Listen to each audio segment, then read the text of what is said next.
Well, good morning, everyone, and welcome to the Backshed Bible Study. Today is Monday, I'm going to say it's September 28th, 2020.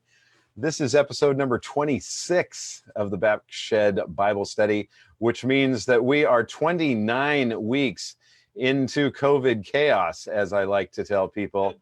And it's a fun time as we continue to navigate through an interesting season in life. But forget about that, because today is a fun episode for me. I've brought on some good old friends. I don't know how to describe you guys, but I'm just going to start with good old friends. This is Pete and Bree Ammerman, and they are joining us all the way from beautiful Colorado Springs, Colorado today. And Pete and Bree, welcome to the Backshed. How do you like it? Oh, Thank I you. love it. Looks like my shed. Oh man. Well, I get to tell this story just pretty much every week.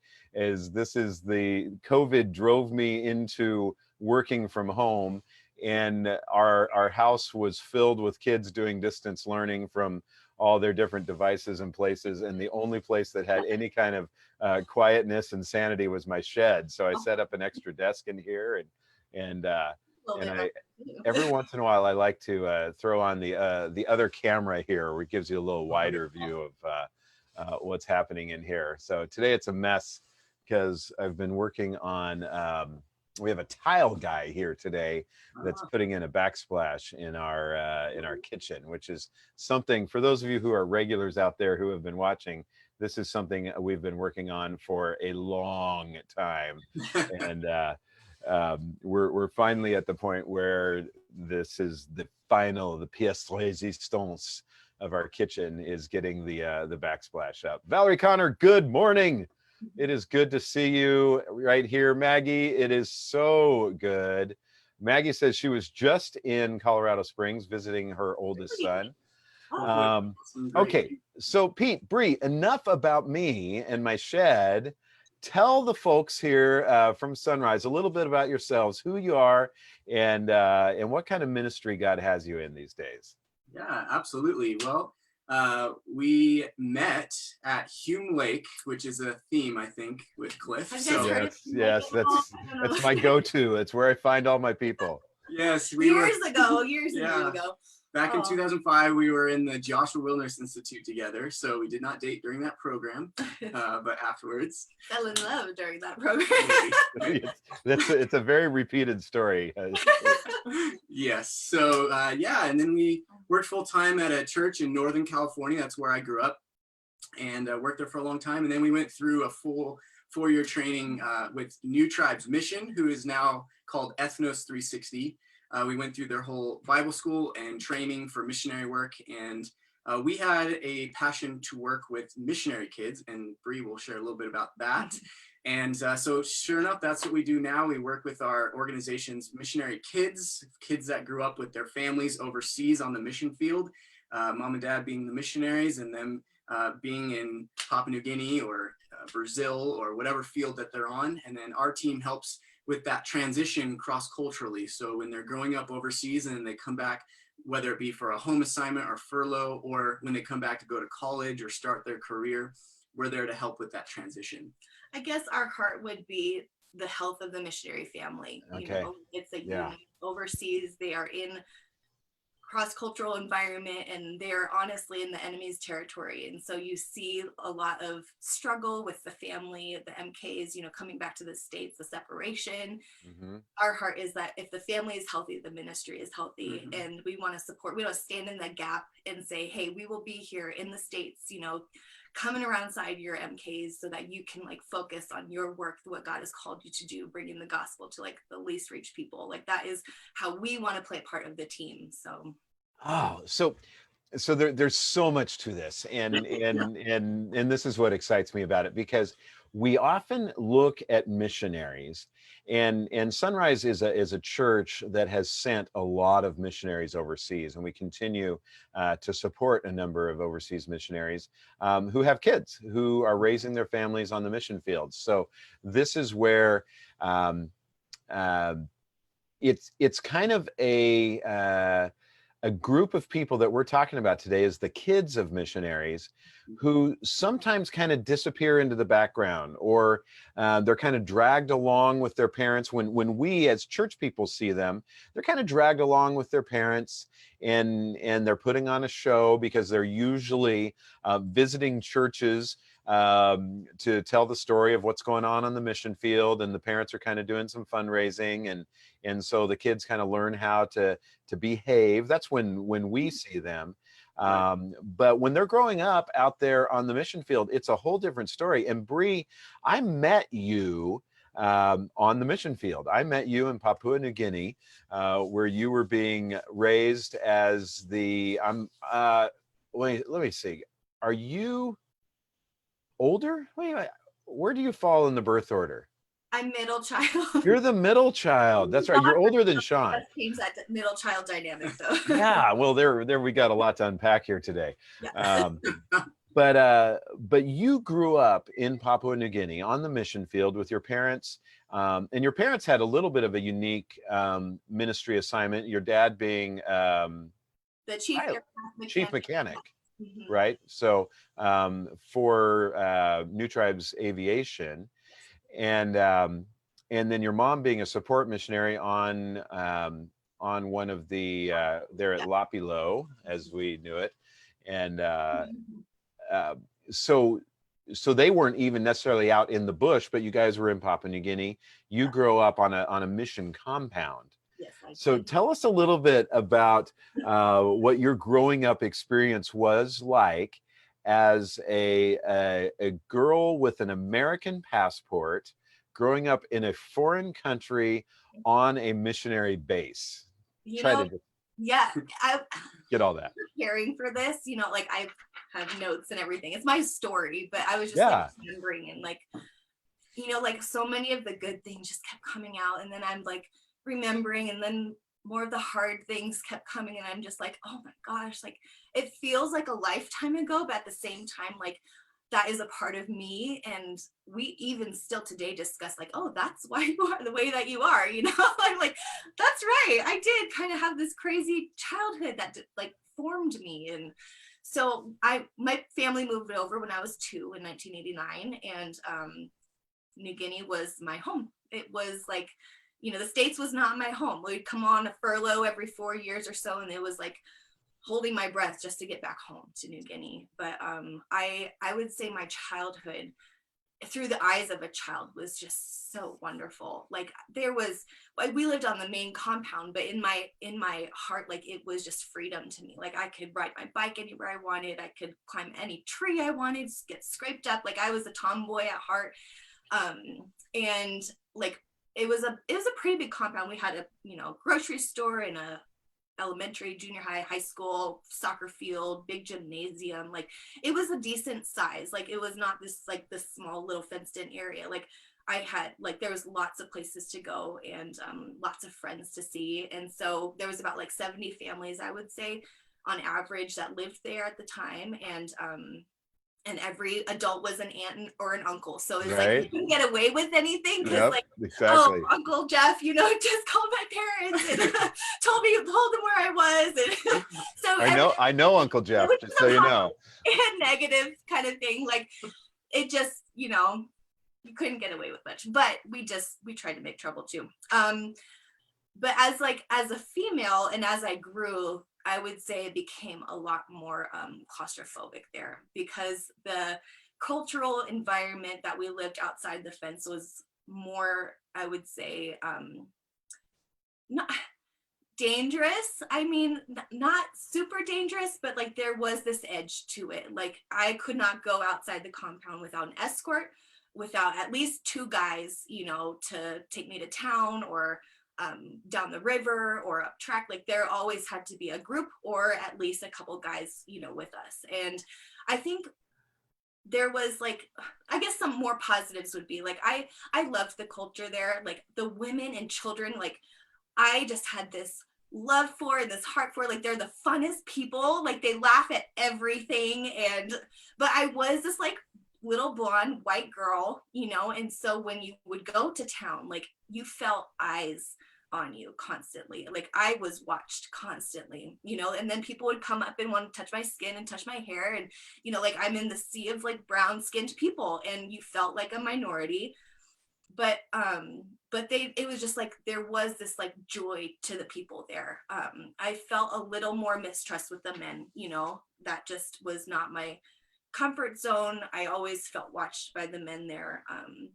And then I'm a highly empathic person, and so there were stories of assaults or a story of a rape, and you know, just I was afraid of kidnapping, like, or holdups going, you know, to town, and so those fears kind of just were formed with me. And so I even now I have heightened security senses. I'm like, I don't leave my car unlocked, you know, like I don't go on my phone walking to my car. I'm a highly aware of who's around me, who's watching me, you know, like Yeah. that just is a part of me now. Well, And and being an empathic person, like I put myself in the shoes of those stories, and it kind of instilled that fear in me. And so I was yeah, and that's a real, it's a very real fear, because they weren't made up stories of things that happened in PNG, and you had, you know, a culture that placed a value of women somewhere in the so low. neighborhood of an animal, you Yes, know. exactly. And so that it made for a very different experience for, I got to be careful, I'm talking like I grew up there, but No, it made, you understand, like you saw it, and I love yeah. that. Talking before we went live, just how like you kind of like like have been there so many times and know the culture more than most people that I talk to, and so I love that. Yeah, I love the place, and you know, if I can be transparent, the place where we used to go and do our little camps up there at Interface Camp may be one of my favorite Oh, places on the face of this earth. one of my positives is the SEWs, the spiritual emphasis weekends that Yeah. would come and throw for us, and it was like Hume Camp in New Guinea, and we felt just like, oh, it was so cool. We felt so special that you guys would come and do that for us. Well, I'll tell you, Brad Buser is the one who gets so much credit for that one. And for anybody out there, if you ever want to have somebody just look you in the face and tell you that you need to be that serving the Lord with your entire life means getting off your duff and going overseas and He's so moving into the bush for 30 years and learning a language that's unknown, then creating a written language, translating that scripture into that written language, and then and teaching people how to read and write in their language. So that Well, was in Brad. Joshua, he came as one of our speakers. Yeah. And me, I grew up in, honestly, like white picket fence, California. And I had no idea about the Great Commission work that was happening like that. Right. Needs that were still out there growing up where I did. And for me, you know, it was like building a house in Mexico. That was missions. Right. And so hearing Brad actually was in Joshua is what turned me towards going, you know, long-term involvement in missions. Yeah, and he just said, you know, it's not enough to donate some money or go on a occasional trip to make you feel good. It's your entire life. And I think during the years that Brad was the missionary speaker at Hume, we saw more kids that actually headed into full-time mission work as a result of that time. But let me rewind a little bit back here. I got myself distracted. But Bree, you had a very different experience than the guys that were growing up right beside you, than your brother Sean. Freedom. Guys could do anything. They could go anywhere they wanted to. Like they would go jump in a PMV and, you know, go to town, and like it just was it felt different. It didn't feel abnormal because that was just reality. Yeah. But when I came to the States, the idea of me getting in my car and going out by myself was like, I can do this and I love it. What? I can go like shopping on my own. I don't need like 3 guys with Don't need me. an escort. Well, and even for me, I used to take these groups over, and PNG was the first place I brought teams. But then we went to Thailand the next year, and we're doing camps in Thailand. And so I was protecting my team as though we were in Papua New Guinea. Okay. and our guide just started laughing at me. She goes, "You don't have to do that. Everybody's safe here." It was just a whole different thing. Yeah. Okay. Back on Yeah, what go you're ahead. talking about with Brad, like one of my positives that I wrote was that I was surrounded by ordinary people who said yes.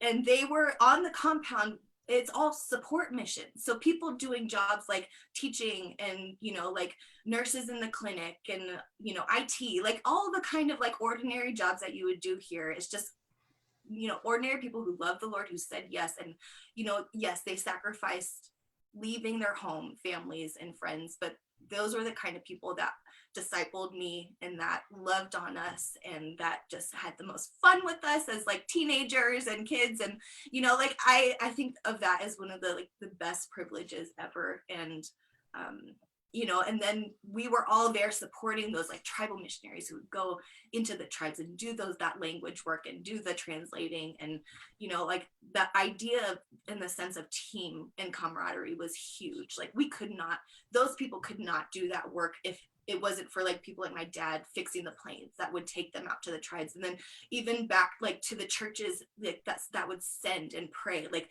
they are as much of a part of the team as the people on the field as well. And I just loved that. And that's what we take, being in a support role, like we feel just so connected as well. Yeah. Well, it's huge. And I think some people think or have the perception that to be a missionary or to even go overseas as a missionary, you have to have this very specific, specialized skill set, or this magical calling. And I'll never forget. I mean, this has had a huge impact on my life.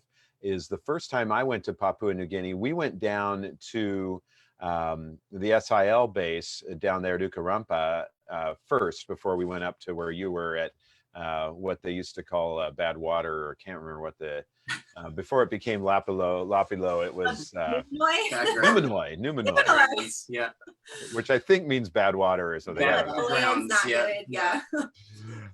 We should talk about coffin sales here in a second. But I'll never forget is we took a drive down the Highlands Highway, and at one point someone told us, "Yeah, this is the most dangerous road in the world." I'm like, "Okay, that's nice." Which I have since been on the most dangerous road in the world, as far as I'm concerned, in Bolivia, and Yep. Highlands Highway has nothing on that road. So dangerous as in like the terrain, or as in like holdups? Well, yeah, I guess if you're going to go with the Highlands Highway, it's got to have both of those. I mean, the potholes were bigger than my shed. And but people would fly, like they would have truckloads of people like all in back, no seatbelts, like just flying down this road, and you're like on the other side trying to avoid a pothole, and it was just so stressful.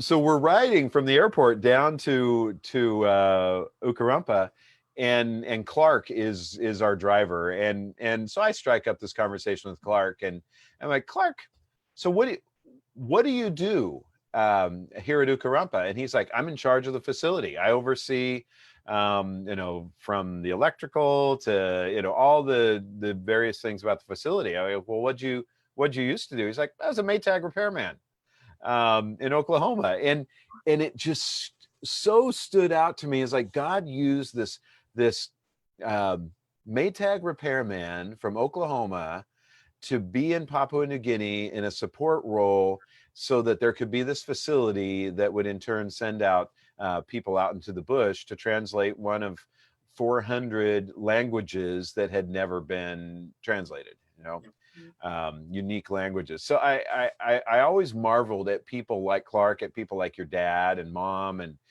I even look at the Hemp Hills. Britt and Gail are heroes to me, that were educators and nurses and people that would just be able to help the operation happen, right? Exactly.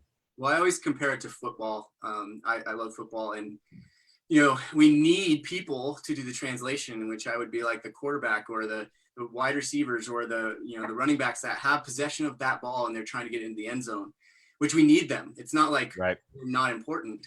So of course we need them, but we also need everyone on that front line that are taking on, so that the quarterback can do his job and the running back can do his job. Yeah. Otherwise, they won't ever score a touchdown, right? It's the same thing in missions. Exactly. Right. A guy on the front line may never touch the football in his entire game, but his job was so important to the whole effort. So that's what we see it as. Okay, so we're gonna shift a little bit here because we could sit here and spend all day talking about growing up in the highlands of Papua New Guinea in the Eastern Highlands. But let's talk about what you guys are doing today, because what you're doing really strikes me as a massive need. And so tell us a little bit about what MK Care is, and let's even touch a little bit on just this whole concept of a third culture kid and what a third culture kid is, because it's not just missionary kids. Yes. Right. Yeah. So for us, we have this passion to work with our families for a lot of these reasons. Like Bree was talking about, the health of the family is of paramount to the ministry that each of those families represent. So yeah, being there for those families, and we don't see ourselves as like these experts that their parents send them to get trained to be a TCK or MK, to be a third culture kid, to transition well. You know, we are equipped to help with that, but what we really have passion to do is come alongside mom and dad, who are also, by the way, going through those same similar transitions. But we want to see that greenhouse of the family working through those things, and then us be a support to that.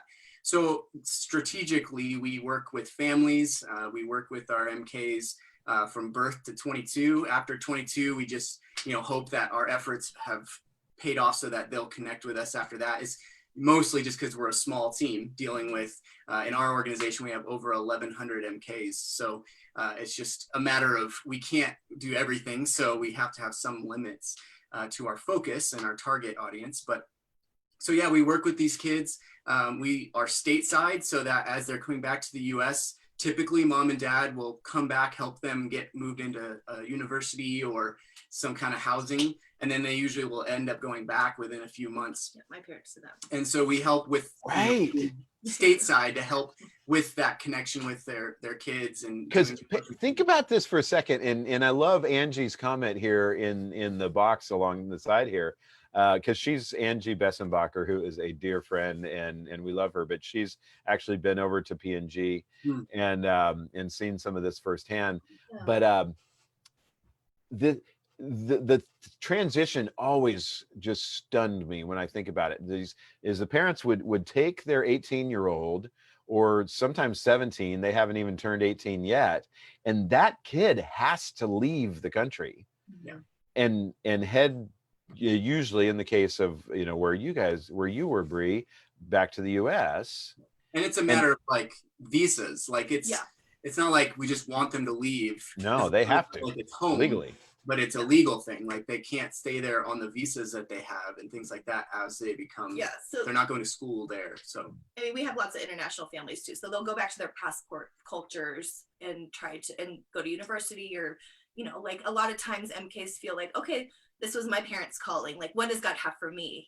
Like I'm like, people would expect me, oh, are you going back to PNG to be a missionary? I'm like, no, like that's, like God has a unique plan for my life. Like maybe so, but I need him to tell me that. Like, right. Like it's not just a given, but yeah. And then there's no like great education in New Guinea. Like there's not, the universities that you'd find here in America there. And so.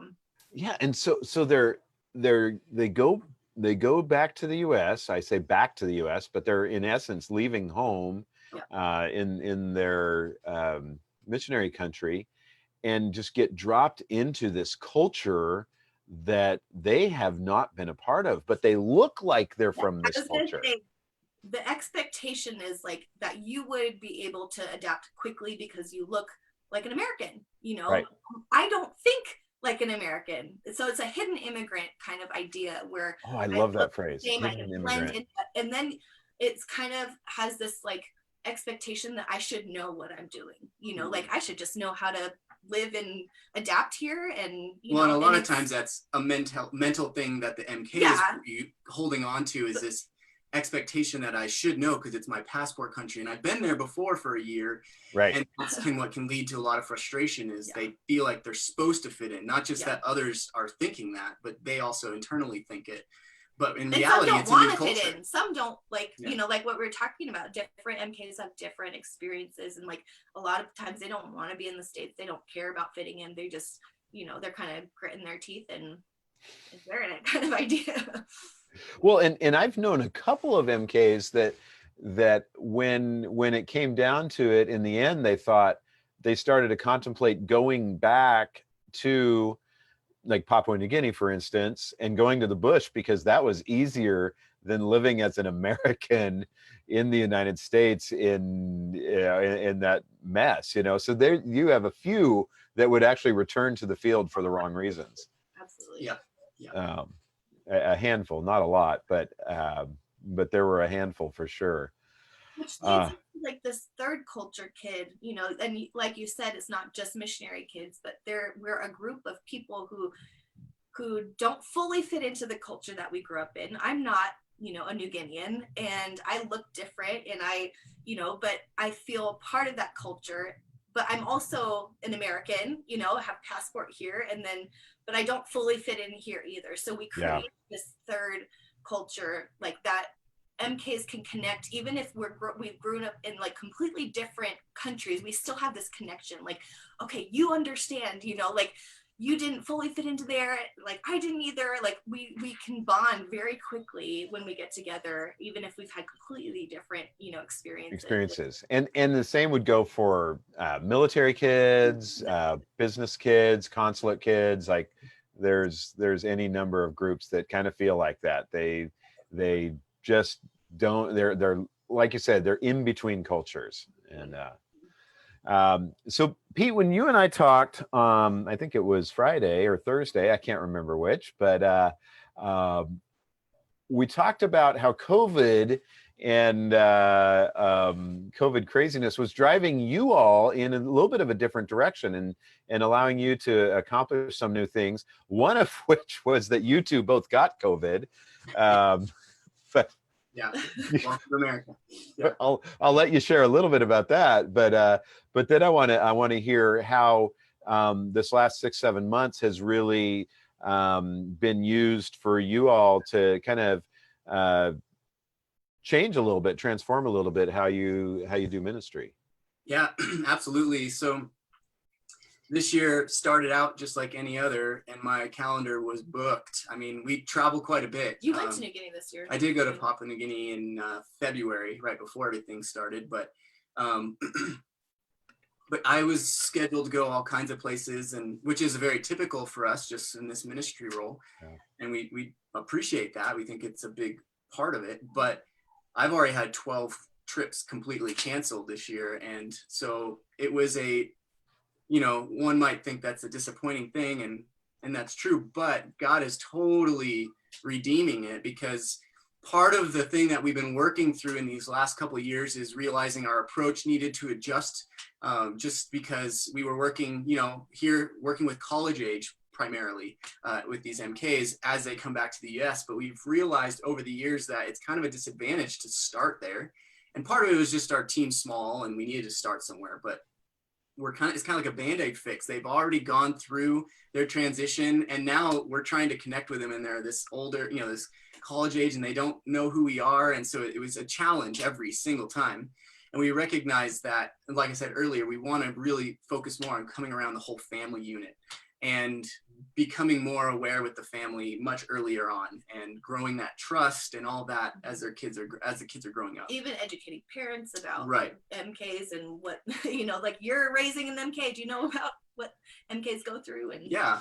So the extra time that we've had has become a blessing this year, in that we were able to fully shift, kind of focus on a remodel to rebuild our structure, our strategy, so that those elements are ticked and we are able to really focus on family more than just the college student. We'll still focus on them, but so yeah, that's been a huge blessing, and taken a lot of our time just rebuilding and vision casting. And now we're past that, and we're in the building process of some of these new elements that I think are going to have huge dividends for our ministry and for our families and for our MKs. but probably would not have happened with just Right. what we usually do if it wasn't for COVID. So it's kind of cool to see God already Isn't that interesting? redeeming that time. Oh, and and over here we just get frustrated because we, can't go out to our restaurant and eat, our favorite restaurant. And, but It's true. I've talked to a lot of people that the season has, I mean, everybody's over it. Let's all just say that, we're all over it. But the season really has not just refined people, but allowed for new opportunities to come that never would have. One for our church is something as simple as going online, and we had no clue the ministry that could happen and would happen just by starting to have a much more intentional online presence. And there actually are a couple of people that are on here today that have joined our church have become part of our church family through just finding us online. And it's just been such a really cool blessing. So, and wouldn't have happened if it wasn't for COVID. So like God leverages what the enemy uses. Yeah. Like he leverages it. He's like, okay, you thought this was going to be evil. Like, let me show you what I'm going to do. Well, and we're seeing another element, which is we're having a huge amount of families having to come off the mission field because of COVID. Yes. So we've had just in our organization over 70 families that from all over different mission fields having to come back, and that's because of visa issues in this time, and that's because of countries closing borders. And anyone who's got kind of like a immune system challenge, like if they got COVID there's nothing for them, so they needed to come back, or because of their kid that had that. So we have a lot of families, and that were in a quick amount of time having to quickly come back. And so repatriation flights and all that. Oh my goodness. Normally, it's hard to plan from a missionary standpoint. It's really hard to plan a home assignment because you're talking about finding home and housing and education stuff for your kids, transport, and a car, and all of these different dynamics that you're trying take months to figure out. Months, right? And usually you plan it over months, and they're having to do it in days and weeks. And there's so many of them having to do it. So from a member care standpoint, from our organization, we're kind of like, oh my gosh, how is this gonna, how are we gonna, because everyone's in quarantine and no one's gonna want to like open their arms to somebody who could, that's another thing. I feel like people are a little more distant, a little more timid to, maybe be hospitable. Yeah. Right. But in general, we're seeing God do crazy fun and crazy. Right. And well, it's and I was thinking about when you and I were talking the other day, Pete, about just someone that has to come off of the field and shows up back here and now says, okay, what do I do now? Like, maybe I don't have, with my agency, mission work that I can be doing here, so now what? Do I, step off and get a real job for a little while until, in this indefinite shutdown? Most of them are just in a world of uncertainty right now. Their role, their job, their everything is in this tribe or in their location. And so they're just like waiting. Can I go next month? Can I go in 2 months? Like, should we put our kids in this school? Because if we do, we're committing to this. If and there's all this housing and stuff. So it is absolutely a huge challenge. But from what we're seeing God encourage everybody in their little networks of who God has put around them, and it's encouraging to see. But it is a big deal. Can I say, before this year, the second biggest reason why missionaries would come off the field was because their MK is struggling in the States. And for those families that had to decide in those times, like, to come off the field to help support their kid, struggling in college with depression, or, the isolation or spiritual, like, they're walking away from the Lord or making poor choices, like, those are similar, like, things that those families would have to consider, in a short periods of time. Like, okay, we're going to come back now. We're going to be, and we don't know how long we need to be back in the States. And so very similar kind of like uncertainty, but now on a wide scale. Wide scale because of COVID. Oh, so COVID, you two got it. Whoa. It sucked. Sorry. You could say that. Yeah. We only have 10 people watching right now. They can handle it. We got a little We're firsthand healthy experience. now. Yeah. Like we are completely over it. Pete got it slightly It was very mild. For me. mild. I had a more moderate, not severe at all. Like I was just like, it was very difficult to breathe, like lung pain.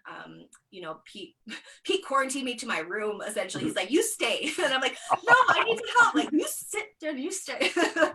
But what happened with me was the infection like got in my lungs, and I got bronchitis afterwards. So that sucked, and I feel like that was almost worse than COVID. Honestly, like I've had bronchitis before, and it wrecked my body. Like it was really rough, almost pneumonia, but we got antibiotics in time, and that really helped. Good. So but and you guys got it early on, right? Like March or something like early March. Yeah.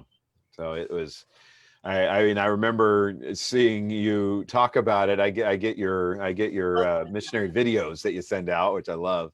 But I remember you talking about it. Like, wait a second, I know somebody who has this thing. It was not. It was a presumed positive. Yeah. We slept over at friend's house who became positive, Okay. but then we got sick very quickly after, and we're like, okay, this is the same thing. Yeah. Never got actually tested for it, but you knew they had it. So yeah. Oh. Yeah, and it was fine the whole time. She was high energy and loving life. Poor little girl had to deal with sick kids or sick parents. Yeah, so you got a 2.5-year-old, yes. Right? Boy, we have you saw me. I know, Bree, I saw you seeing my daughter out my window here a few minutes ago. I was waving at her. I think it was her. Ours is yelling at us from her crib right now. Right, I get it. I get it. So you adopted too. You've gone through that journey, and that was a crazy journey.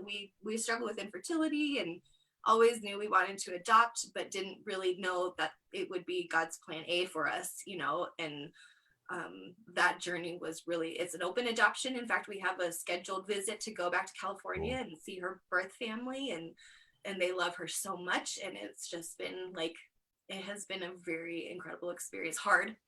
No doubt. But awesome. No doubt. They're a couple that I respect more than probably anybody in this world, and they're young, but they made the best decision for good choice. And so we're working on building that relationship, and Sienna will know where she comes from, and she will have like those answers, like when she asks questions. And so I love that about the openness. But yes. Oh, I'm just so happy for you guys, and I'm happy that you're living in my native state too. So you just came through Colorado, didn't you? I was out there. We spent a couple weeks out there this summer, and this summer was gorgeous. It was pre-fires, so we got to just enjoy. Our place is about 2 hours there from where you guys are, and we just got to hide in the mountains with our best friends, which was a lot of fun, and spend time with they're burning right now. My very rugged 89-year-old mother lives out there alone, and she loves it out there. And you got snow a few weeks ago. How about that? It was 95 the day before, and then it snowed the next day. Right. Well, that's another thing. When I came back to the States, I grew up tropical, right. like islands, beautiful climate. Yeah, you're just south of the equator there. Being my first winter, and I did not appreciate that at all. And I still don't appreciate the winter, but I'm learning and adapting, and she grew up in 70s and 80s year round. Year round, yeah. I mean, you'd see like a 10-degree change in temperature throughout the year, and that was it. Thrown into the feet of snow at Hume, and gosh, well, tell us as we kind of wrap things up here. Tell us what is. If we can pray accurately, so let me put a scenario out there. We have a family in our church who is on the mission field, and they're raising their kids on the mission field. Their kids might be 5, 8, 12 years old, that kind of thing. And I think we do have a family in our church that has a pretty similar scenario to that. And And how do we pray for their kids? Yeah. So first, my first thought would be, just because you grow up on the mission field does not mean that you have a spiritual walk with the Lord. You know the facts, you've heard it your whole life, does not mean that it's impacted your heart or that you are walking with the Lord. And I find that might be one of the main reasons why we have kids that kind of go off the deep end when they come back to the States, because they do not have this anchor, that holds you. And if your identity is so tied in with being an MK and you lose that home, it throws you into an identity crisis. And so my first thought would be, pray that those kids just fall in love with Jesus and have a solid walk with him. And then that the parents would be able to just have an education about TCKs, MKs, and what they, the basics of it would be very helpful. Yeah, I was just going to mention one thing just regarding that. Like, there is a dynamic change, how the parents are experiencing a third world and a cross-cultural experience for their kids. And that has to do with the kids are actually, their brain is developing in that process. So the brain is still, roughly 21, like your brain is still in the development process. And so you experiencing these cultural identity things affect you differently as a child as they would if you're a grown adult and you're going through. You've already kind of created your identity as a young person in your monocultural experience. And so now when you go overseas, you change. You're never going to be the same. You're going to adapt to a lot of things. You're going to adopt a lot of things, but you can still kind of pinpoint, like, this is from my childhood. This is who I am. This is because I'm in Papua New Guinea and I appreciate. Whereas a child going through that same experience, a lot of those things, it's more like clay, you're taking things in and then it gets mixed in and it becomes impossible to pull it apart and be like, well, this is because I'm American. This is because I'm Papua New Guinea. And that's a difference. And so it's helpful that our parents recognize that, can learn about that so that they can understand how to help their kids and who are actually place expectations on them that are like unreasonable. Right, because it's a little different. And so that's something that we pray for our families and we look to help equip them with. The other thing is parents need the support. They're trying to build, or hopefully they're trying to build a network for their kids in the States so that when their kids come back, whether it be at employment or in college, there's people here. And it's more than just the, hey, we're here for you if you need you, because they don't know you very well. And so they're not going to do that. So it's a process of building trust intentionally over time so that when that child is now going to Biola and you live in that area, you can actually call and say, hey, we'd love to have you for the holidays because I know your parents overseas. And now there's a relationship there. They have a trust built. So it's that also. I would say as a church, learn to ask the right questions, maybe. Like, I remember coming back and just like being overwhelmed with grief and loss and really like going into a depression, and nobody knew what to ask, or even to ask if I was okay. Like, there's just this like, okay, we're living our life. And that was family, honestly, like family I could stay with, like they just lived their life and didn't really know like how to deal with me, like, why is she acting this way? Or, and to really like ask like heart questions to these MKs, I think would be really great. Well, and one of the things that I've found about MKs especially is they are incredibly deep and very culturally aware. They are much more aware of current events than most kids growing up in the United States, and internationally. They have a worldview that can kind of look all over and not just focused in on our culture. And so I found it's easy to carry on a very intelligent conversation with them and engage them because they tend to have just a little bit of a bigger worldview. Some of it depending on where they grew up. Sure. And then I've found that there are some MKs that really struggle coming back to the United States because it's easy to just kind of look down their nose at other American kids and like, oh, they're shallow. And never left your state, like that doesn't compute. Like, how do you not Well, yeah. one of the things we talk about is high mobility. So a Yeah. lot of MKs grow up, or third culture kids in general will grow up with high mobility, which means people in and out of their lives. They might have been in one place the whole time, but in the missions community, people are always leaving and going, whether it's a home assignment or they don't know if they're coming back and all this stuff. And so you have so many goodbyes and hellos in your life, way more than the average. And what that can lead to is what you were talking about, is this drive to go deep quick, because you don't know how long you have this. Right. So we might not know each other very long, so let's go deep now. And I need someone because I just lost someone already. And so there's this dynamic where we try, an MK will try and go quickly deep. Whereas in America, monocultural, and there's no boxes here. It's still just we don't want to put them in this box and say this is cool, but a monocultural tends to grow up with the same people in and around their lives most of their childhood, and in their lives less of this high mobility. And so you have time, and you come to build relationships via time. If we hang out enough, then we become friends, and then we'll go deep.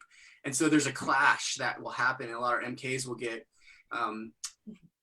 frustrated with relationships in America because they feel like they're shallow, and they're not. They want to talk about the weather and sports because it takes time to get to the deep. Right. You build that. And so there's just a dynamic that needs to be learned. It's not that one is necessarily right or wrong. It's just a difference.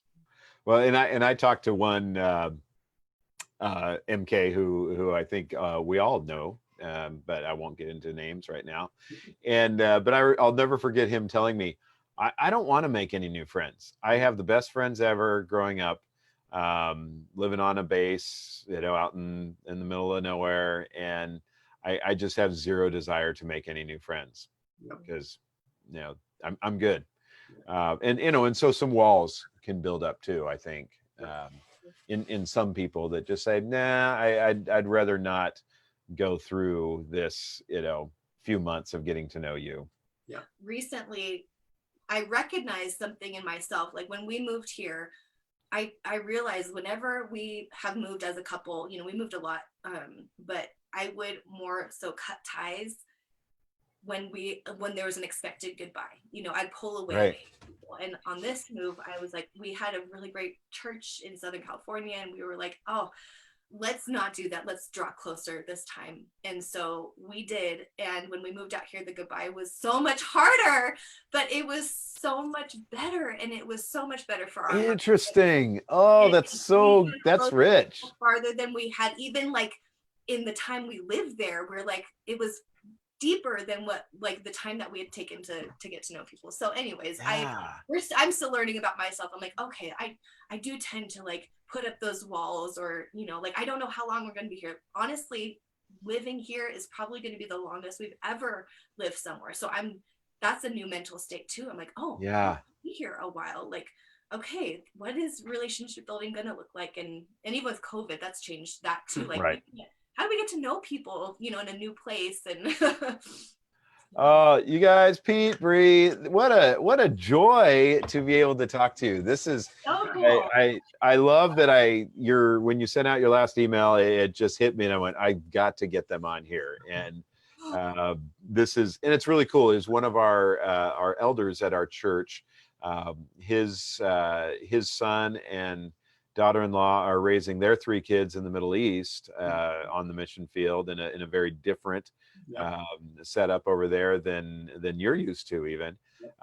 But some great insight for all of us this morning. And this is just a pure joy for me. I think I wish we could have gotten Sean on here. That would have been I know. He's the best sibling. Everybody loves Sean. I love your brother. And we got to it was 10 years ago this next month that he and I went to P&G together. And I think I may have gotten to take him back for the first time after he had left. Just got to take him in February. And Sean got to do that again. Yeah, and you two together are dangerous. Well, I was going to say one thing did pop in my mind as a church, how you can support your missionary families. And I would say historically, counseling and debriefing has kind of like just been absent a little bit for missionaries, but I would say get them some kind of debriefing when they come back to the States. Yeah. Faith debriefing. There's a great place here, MTI, that does Missionary Training Institute. that does debriefing. Great organization, and then just take down the stigma of counseling. I would say, like these families experience a lot of trauma, a lot of like just depending what country they're coming from, like if they're living in a war zone, like there's just so many experiences that you have overseas that a lot of times you just like, that's just life for them, and they're not necessarily holding it as like a burden, but to be able to talk through with somebody in process is huge. And I would say making that a free available resource for these families would be so beneficial. Yeah, there's family debriefing, which is huge because again, we're talking about that family dynamic, but there's also MK like specific reentry programs that we're a part of and couldn't recommend enough. They're huge. And so they're really fun. A lot of the issue is families just don't have the financial ability to go to those things. And so helping with that is huge. Oh, yeah. So a church could jump in, people in a church can jump in and make that possible. Right. Yeah. Definitely. And I think other things about there are some great resources out there for missionaries as far as Link Care down in Fresno. It has an incredible ministry to restoring people in ministry, missionaries who have gone through awful situations, and they have an amazing I hate to use the word record, but track record for seeing people restored back into ministry. And I think we just need to I know for me, as someone who has a heart for MKs, has a heart for missionaries, I don't do nearly enough. And we all could be just having those conversations with them when they're back on furlough and encouraging their kids and doing everything we can. So Pete, Bree, thank you so much. I'm going to take a second. We're going to pray and kind of close this thing off. This morning went a little longer, but this has been so worth it. Well, thanks for having us. Appreciate it. Yes. Oh, absolutely. Lord, we thank you in the name of Jesus for the work that you are doing all over the world, that just where we are right now here in Fair Oaks, California, and Colorado Springs, Colorado, are not the only places that you're at work, but this entire world. Father, you have placed us on this earth to be your ambassadors, and you're sending us all over the world. And I pray that we as churches can be an encouragement to the kids of our missionaries, especially as they come home. Help us, Lord, to even know how we can support them while they're on the field. Father, would you please give us the wisdom to support them during this crazy COVID season too. And I thank you for Pete and Bree. And I pray that you'll continue to grow them together in their marriage, together with you as parents, as they are getting ready to interact with birth parents. Lord, would you just take them, continue to grow them. I thank you for just having them in my life over many, many years. And God, would you just continue to do a mighty work. In the name of Jesus, we pray this. Amen. Amen. Thank you. To all you Sunrise people that are on here, thank you so much for joining us today. Remember, tomorrow at 2:00 we have Pastors Live that will be happening right back here on Facebook Live. And then this coming Sunday, October, let me look down there at my calendar, October 4th, Luke Miller will be on lawn once again. And then he has to head back to Canada to take care of some paperwork and get a few things done before he and the family return back here permanently.